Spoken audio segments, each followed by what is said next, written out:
এবার আমরা দেখব কিভাবে প্যান্থিয়নে পুরাতন অ্যাকাউন্টটা ডিলিট করতে হয় বা নতুন টিম অ্যাকাউন্ট তৈরি করতে হয়।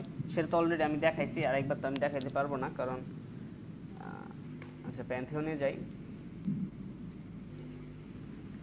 আচ্ছা প্যান্থিয়নে গিয়ে এই যে মানুষের যে ছবিটা আছে, মানুষের ছবিটাতে ক্লিক করবেন। ক্লিক করলে আপনি যদি লগ ইন অবস্থায় থাকেন ড্যাশবোর্ডে চলে যাবে, আর না হলে আপনাকে বলবে লগ ইন করতে, আপনি লগ ইন করে ফেলবেন।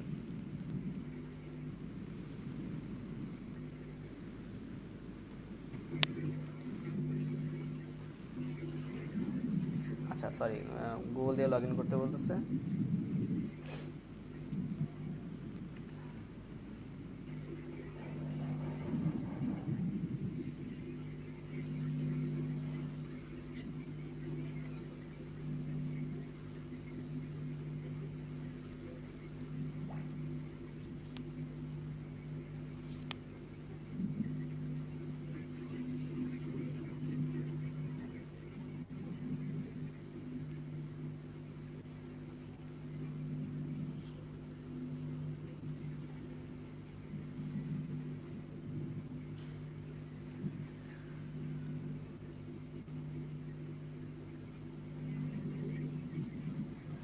আচ্ছা দেখেন আমি লগ ইন করার পরে আমার যে ড্যাশবোর্ডটা আসছে, এখানে দেখেন কি দেখাইতেছে, স্কিল ডেভেলপমেন্ট একাডেমি। মানে এটা কি, এটা একটা ওয়ার্ক স্পেস, ঠিক আছে, এটা হলো কি ওয়ার্ক স্পেস, রাইট।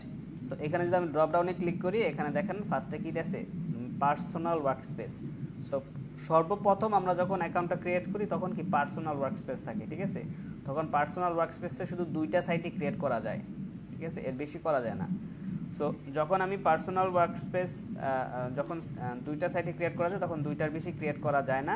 এবং যখন আপনি টিম ক্রিয়েট করবেন, এই যে এখান থেকে এই যে টিম থেকে আপনি যখন এই যে ক্রিয়েট ফ্রি প্রো ওয়ার্কস্পেস, যখন আপনি একটা ওয়ার্কস্পেস ক্রিয়েট করবেন, এখান থেকে ক্রিয়েট করার পরে আমি কিন্তু এখান থেকে ক্লিক করে এই যে দেখেন এখান থেকে টিমে ক্লিক করে দেন আমি এখানে ক্রিয়েট ফ্রি ওয়ার্কস্পেস এখানে ক্লিক করছি। ক্লিক করার পরে কিন্তু আমার এই যে ওয়ার্কস্পেসটা আমি নাম টাম দিয়ে বাকি স্টেপগুলো ফলো করে এটা ক্রিয়েট করছি, ঠিক আছে। ক্রিয়েট করার পরে এখান থেকে কিন্তু আমি এখন আলটিমেট আনলিমিটেড মনে হয় না, বাট মোটামুটি ভালো পরিমাণ ওয়েবসাইট আমি এখানে অ্যাড করতে পারবো। এবং আমার পার্সোনাল ওয়ার্কস্পেসেও যদি যাই, দেখেন এখানে কি বলতেছে 12টা ওয়েবসাইট আমি তৈরি করতে পারবো, 12টা, ঠিক আছে। অলরেডি 3টা করা হয়েছে। এখন ধরেন আমার 3টা করা হয়েছে, এটা যে কোনো ওয়ার্কস্পেসেই হোক না কেন, এটাতে হোক অথবা এটাতে হোক। ধরেন আমার এখানে 3টা ওয়েবসাইট আছে, বাট আমি চাচ্ছি না 3টা আমার দরকার নাই। আমি এখানে কী করবো, আমি জাস্ট এইখান থেকে এই যে এখান থেকে সাইট লিস্টে ক্লিক করব। দেন এই যে আমার সাইট লিস্ট চলে আসছে, ঠিক আছে। এই যে clients BD, HPP landing, skill development academy. So আমি একটু দেখি কোনটা কোন ওয়েবসাইট।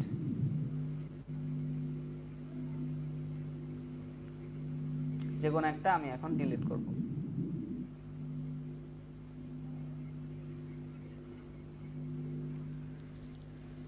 ওকে, so visit development site.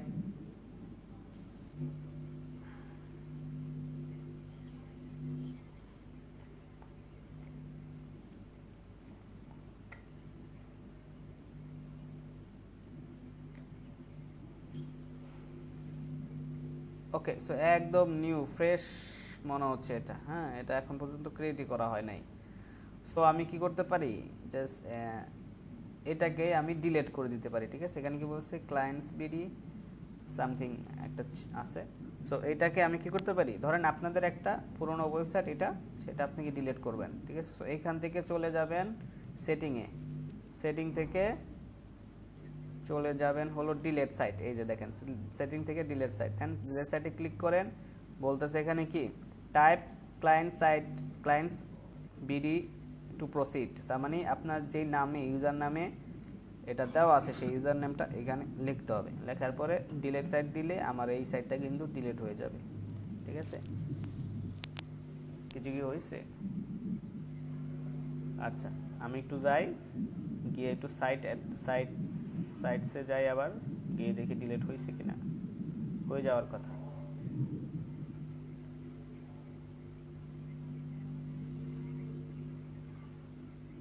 Delete হয় নাই নাকি ক্লিক লাগে নাই? হয়েছে ডিলিট।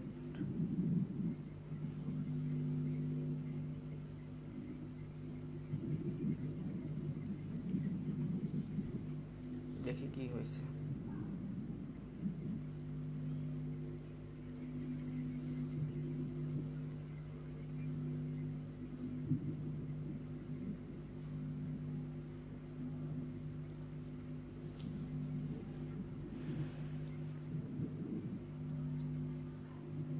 আই থিঙ্ক হয়েছে, বাট এটা সময় নিচ্ছে।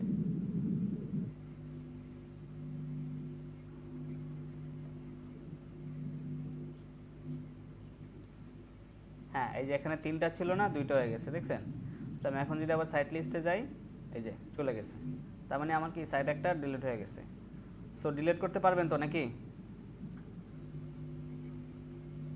হুম, জি স্যার। জি স্যার। ওকে। সো দেখে ফেলেন কীভাবে ডিলিট করতে হবে। আচ্ছা, ব্যাকআপটা আমি ওটাতেই দেখাই দেবো না, ঠিক আছে? ওই যে ওটা দিব না মেন ওয়েবসাইট, ওটাতে আমি ব্যাকআপটা দেখাই দিব না কীভাবে ব্যাকআপ অ্যান্ড রিস্টোর করতে পারেন। সেম কাজটাই প্যান্থিয়নে, জাস্ট প্লাগইনই তো। প্লাগইন অ্যাড করবেন, ব্যাকআপ করবেন, রিস্টোর করবেন, দ্যাটস ইট। ঠিক আছে।